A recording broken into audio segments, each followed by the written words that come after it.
We have had a party and celebrated our 20th anniversary. We have learned and laughed, prayed and talked. We have commissioned missionaries, and we have eaten expensive food. Ain't that the truth? And tonight we will dance, and it has been good. I always come to Friday at General Assembly with a secret wish that this could go on for a few days longer.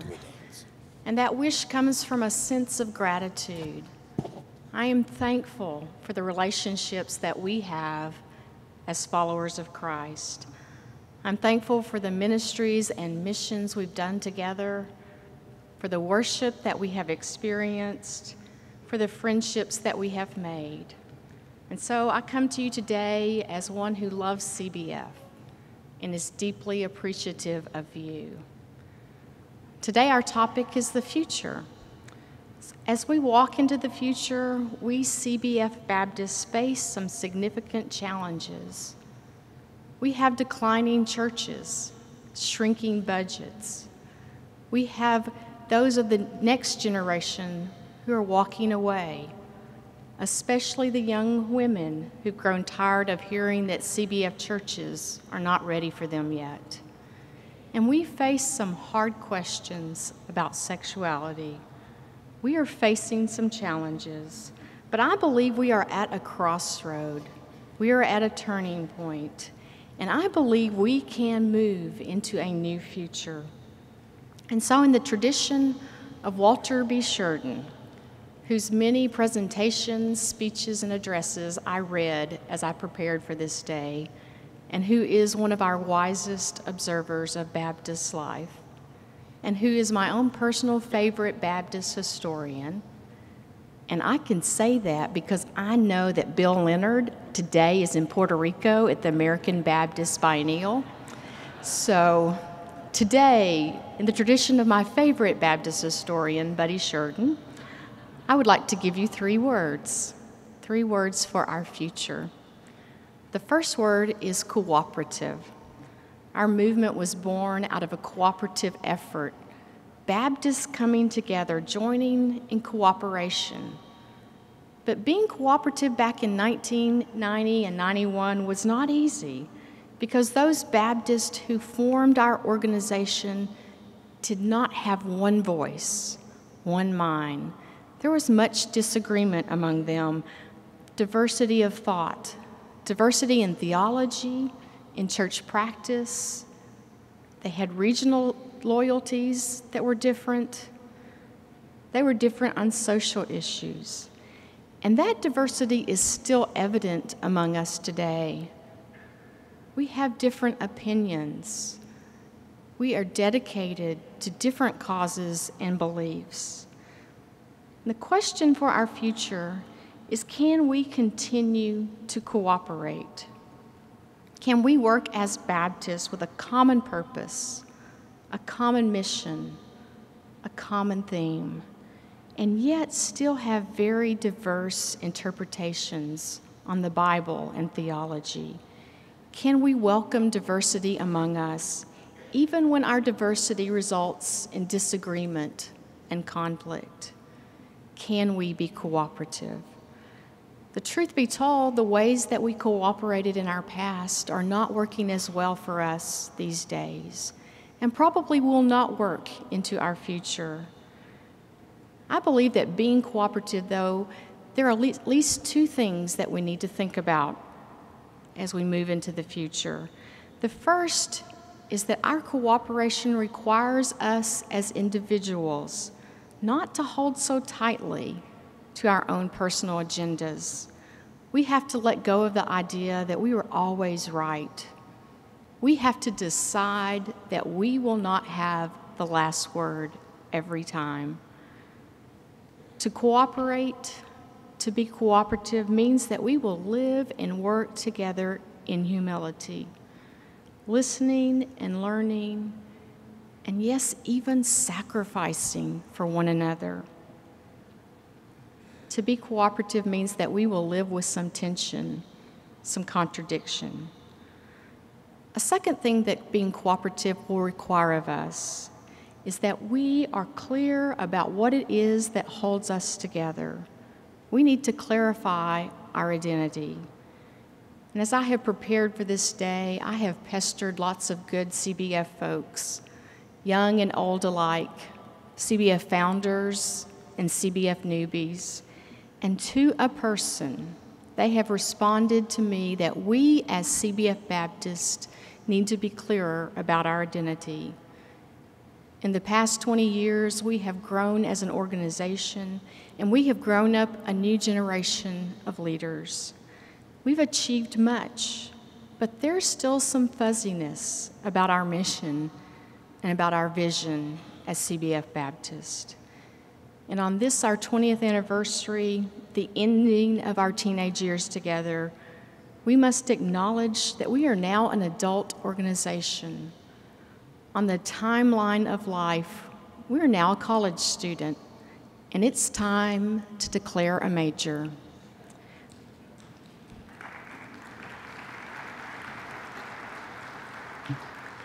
We need to choose the path that we will follow. We have critical decisions to make about who we are, who we want to be, and who we will become. We have a foundation. We have 20 years of shared history, but it is time to move ahead, to dream again, and to cooperatively decide a common mission, a central vision. My second word is Baptist. For most of us in this room, Baptistness is all we know. We are lifelong Baptist, cradle roll Baptist, prenatal Baptist. It's who we are. There are some among us, though, who intentionally as adults have come to the Baptist movement. And together, we make up the Cooperative Baptist Fellowship, a movement that was birthed in controversy, a movement of people who joined together, who came together and connected around historic Baptist principles. We have been shaped by our Baptist beliefs, including our commitment to the primacy of the biblical authority for the practice of our faith, to a believer's church, to believers' baptism by immersion, to the priesthood of all believers, to freedom of conscience, to religious liberty and the separation of church and state, to the importance of missions and evangelism, to congregational church polity. Those Baptist principles have been shaped by some key convictions that were articulated well in 1991 at our founding meeting by Cecil Sherman and Buddy Sheridan. Together they composed what they called the address, and they presented it at that first General Assembly. And I believe that the convictions that they articulated are still at the heart of CBF life. Those convictions have held us together: a love for the Bible and a desire to live out its teachings, the freedom to learn and to question, a commitment to holistic ministry and missions, a desire for authentic servant leadership, the affirmation of women ministers, and a hope for inclusion and conversation, not just with other denominations, but with other faith traditions as well. Those convictions have been accompanied at times by tension. We wonder if being Baptist matters anymore. Is our Baptist identity relevant? Can we in 2011 be Baptist without apology, without embarrassment?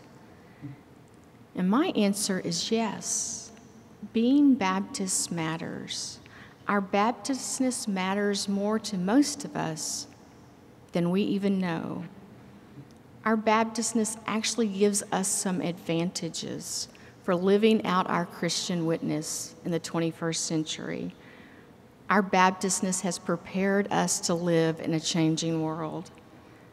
And so, to quote Bill Leonard, and be sure you tell him I did this, Bill Leonard said, Baptist polity and practice lends themselves to significant elements of postmodernism: story, localism, individualism, community, diverse spirituality, conversionism, and conscience. This is in great contrast to the aging and often unbending polities of other Protestant groups, and is very important for our future collaborations and connections.